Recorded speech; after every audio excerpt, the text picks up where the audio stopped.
आपको कितने लोगों को पता चल रहा है कि यहाँ पे कुछ वैल्यूज आपके रिडंडेंट है? आपको पता है क्या रिडंडेंट है? कोई अगर वो कमेंट कर देगा तो मैं मान जाऊंगा कि भाई साहब मान गया उस्ताद। उसने कहा जो पाई चार्ट है, उसने कहा कि आपको दिखाता है जो परसेंटेज डिस्ट्रीब्यूशन है टोटल आइटम्स जो बेचे जा रहे हैं दुकानदार के द्वारा। दुकान ABCD है, टोटल आइटम्स बेचे गए हैं 3600 और उसमें से कितने कितने परसेंटेज डिस्ट्रीब्यूशन ABCD ई शॉप बेच रहे वो दिया है। उसने कहा जो टेबल चार्ट आपको दिखा रहा है वो परसेंटेज दिखा रहा है बैग्स जो बेचे गए हैं, मतलब आपके ए के द्वारा जो भी टोटल सामान बेचा गया उसका 11.11% आपका बैग्स है। और बोला गया है कि जो सम है और डिफरेंस है जो नंबर ऑफ बॉक्सेस और पेंसिल्स बेचे गए हैं उन दुकानदारों द्वारा। सबसे पहले मैं आपसे कहना चाहता हूं कि सम और डिफरेंस बेस्ड एक छोटा सा DIB आपको पीओ प्री में देखने के लिए मिल सकता है, तो उस कोटे को पहले पूरा कर देते हैं। सबसे पहले मैं सारे नेगेटिविटी को हटाता हूं और पहला चीज आपको कहता हूं कि अगर मैं ये मान के चलूं कि बॉक्स का संख्या, ये मैंने आपको बताया ना, पेंसिल से अगर ज्यादा मैं ले रहा हूं, यहां पे सम है यहां पे डिफरेंस है। याद रखिएगा जब जब आपको सम और डिफरेंस दिया जाता है ना, जब जब आप इसको ऐड करके बाई 2 करते हो, जब जब आप इसको ऐड करके बाई 2 करते हो, तब तक आपको बड़ा वाला वैल्यू मिलता है। और यहां बड़ा कौन है? मेरे हिसाब से बॉक्स। और जब जब आप माइनस करके बाई 2 करते हो, जब जब आप माइनस करके बाई 2 करते हो, तब तब आपको छोटा वाला वैल्यू मिलता है, यानी कि पेंसिल। सर मैं तो हमेशा ऐड करके बाई 2 करूंगा। मैंने कहा नहीं, यही नजरिया तो बदलना है। मुझे एक बात बताना, इन दोनों को ऐड करके बाई 2 करना इजी है या माइनस करके बाई 2? जरा कमेंट बॉक्स रेंगना चाहिए। ऐड करके बाई 2 करना इजी है या माइनस करके बाई 2 करना? भाई साहब माइनस करो 600/2 300, और 300 कौन होगा? छोटा वाला पेंसिल को मैं लिख रहा हूं राइट साइड में, तो ये हो गया आपके पास 300। सर ये तो 300 आ गया, अब इसका क्या करूं?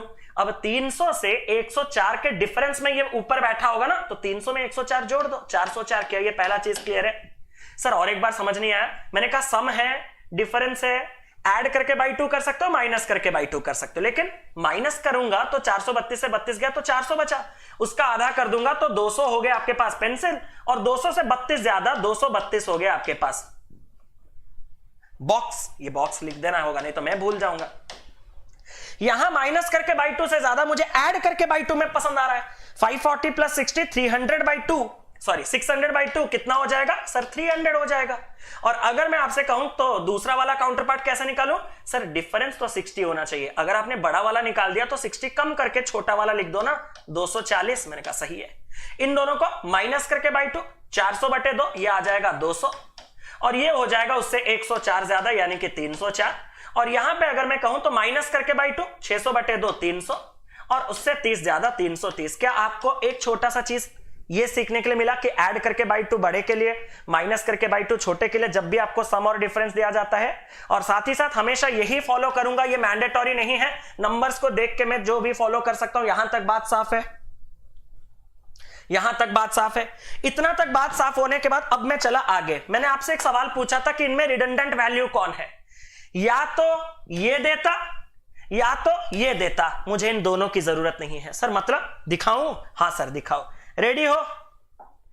अगर मैं इसका इस्तेमाल करूंगा तो मैं कैसे करूंगा? सर 3600 का अगर मैं 22% निकाल दूं तो ए ने टोटल परसेंटेज के साथ 2 0 काटा, 720, 72, 792 सामान बेचा है। और 792 सामान में से अगर मैं आपसे कहूं कि ये दोनों मिला के 704 हो चुका है, तो ये वाला आपका कितना हो जाएगा? क्योंकि सम दिया है, इनको और बेवकूफों की तरह मत ऐड करना। सर 792 से अगर 704 ये है तो ये कितना हो जाएगा? 88 हो जाएगा। बोलो हां या ना? या फिर आप मुझे बताओ कि इसका अगर तुम इस्तेमाल नहीं करते तो भी तुम इसको निकाल सकते थे। कैसे? अगर मैं 792 का 11.11%, यानी कि अगर मैं इसका 1/9 निकाल दूं तो 9 में काटूंगा तो 9 9 9 8 72, और फिर 8 72 ये आ जाएगा। अगर मैं इस पूरे पाई चार्ट को हटा दूं, सर ये तो आपने पाई चार्ट इस्तेमाल किया था, मैंने कहा नहीं करना, मुझे नहीं करना, तो भी मैं इस सवाल को सॉल्व कर सकता हूं। सर कैसे? मैंने कहा भाई लोग अगर 20% का ये बेचा गया तो बाकी के 80% ये बेचे गए होंगे। हाँ सर। 20 और 80 आपस में क्या रेशियो रख रहे हैं? 1 और 4। ये दोनों जो मिलके बेचे गए हैं वो 432 है 4 पार्ट, तो 1 पार्ट कितना? 108। क्या ये चीज क्लियर है? एक बार कमेंट करके जरूर से बताओ, क्या ये चीज ईच एंड एवरी इंडिविजुअल को क्लियर है? तो मतलब नहीं था कि इतने सारे चीज नहीं मुझे दे दिए जाए, इनमें से कोई एक हटा भी देता तो भी मैं आंसर आराम से निकाल पाता। तो इस चीज का ध्यान रखना कि बड़े चीजें जो दिख रहे हैं वो भयंकर नहीं होते, कभी कभार चीजें आपको एक्स्ट्रा दिए जाते हैं ताकि चीजें भयंकर लगे, बट आपको जो चीजें चाहिए वही इस्तेमाल करो, बाकी को फेंक डालो, मुझे उससे क्या है। जैसे कि 25% एक पार्ट, तो ये आपका 75% 3 पार्ट, एक पार्ट हो जाएगा 180, डन, घटा पाए चार्ट नहीं चाहिए मुझे। 22.22% यानी कि मैं कह सकता हूं 2/9 मतलब ये 7 पार्ट आपका, इतना एक पार्ट हो गया 7 और ये हो जाएगा 72, तो 2 पार्ट हो जाएगा 144, डन डन। 30 मतलब ये 70, 7 पार्ट इतना, एक पार्ट 90, तो 3 ये हो जाएगा 270। क्या ये सभी का डन है इतना? कमेंट कर दो एक बार डिट्टो डिट्टो, या तो आप पाई चार्ट इस्तेमाल करो नहीं तो नहीं।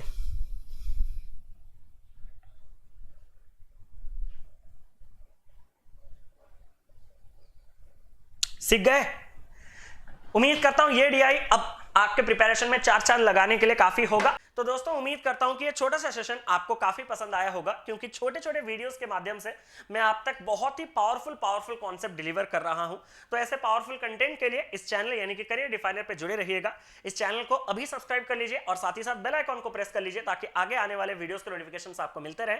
और साथ ही साथ एक लास्ट अपडेट के साथ आज के इस सेशन को मैं एंड करूंगा, और वो है अनएकेडमिक गोल, जिसके तहत जो आपका फ्लैट 20% का ऑफ चल रहा है वो अवेल करने का आज आपका आखिरी दिन है। यानी कि आज May 31 लास्ट डे है to avail flat 20% off on Unacademy bank exam subscription. और इसको अवेल करने के लिए जो रेफरल कोड आपको लगाना है वो है CD Live, where CD stands for career definer followed by live.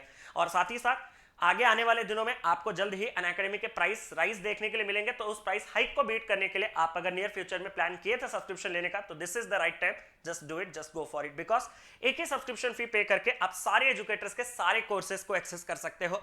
और अगर आप मेरे कोर्सेज की बात करो तो मेरे जितने भी लाइव कोर्सेस है वो सब मेरे प्रोफाइल पे आपको विजिबल हो जाएंगे। एक बार मेरे प्रोफाइल को विजिट कर लीजिएगा, लिंक आपको डिस्क्रिप्शन में दिया हुआ है, यहां मुझे फॉलो कर लीजिएगा ताकि आने वाले क्लासेस के टाइमिंग्स, नोटिफिकेशंस, अपडेट्स आपको मिलते रहे और आपके क्लासेस मिस ना हो। और साथ ही साथ मैं एक बार आपको बता देना चाहता हूं कि मेरे अभी 2 जो कोर्सेस चल रहे हैं वो कितने कितने बजे चल रहे हैं। एक जगन्नाथ कोर्स मेंस लेवल का एरिथमेटिक, वो भी टॉपिक वाइज चल रहा है, जिसका टाइमिंग है इवनिंग 7 PM पे, इसको एनरोल कर लीजिएगा। यहाँ पे सारे एरिथमेटिक के टॉपिक्स में हाई लेवल जो डेटा सफिशिएंसी, क्वांटिटी कंपैरिजन, फिर एरिथमेटिक वर्ड प्रॉब्लम्स, फिर कैसलेट्स, फिलर्स, वो सब कुछ मैं करवा रहा हूँ टॉपिक वाइज, परसेंटेज से लेके प्रोबेबिलिटी तक। और साथ ही साथ एक और कोर्स जो आपके बिगिनर्स और साथ ही साथ जो लोग अपने सिलेबस को कंप्लीट किए उनके रिवीजन के लिए ले सकते हैं, वो है सक्षम complete course for RRB PO और क्लर्क एग्जामिनेशन 2023। इस लेक्चर का जो टाइम है ये है दोपहर 12 बजे। ये दोनों कोर्सेस मंडे से लेकर फ्राइडे तक चलते हैं। तो इन दोनों कोर्सेस को आप सभी से रिक्वेस्ट है एनरोल कर लीजिएगा ताकि क्लासेस आपके मिस ना हो। तो यही कह के आज के सेशन को मैं एंड कर रहा हूं। That's it for today. Thank you so much guys for being with me for such a long time. Love you all. Bye. Take care. Apart from this, if you have any queries related to your bank exam preparation, do let me know in the comment section. I would love to help you all. Thank you so much. Have a nice day.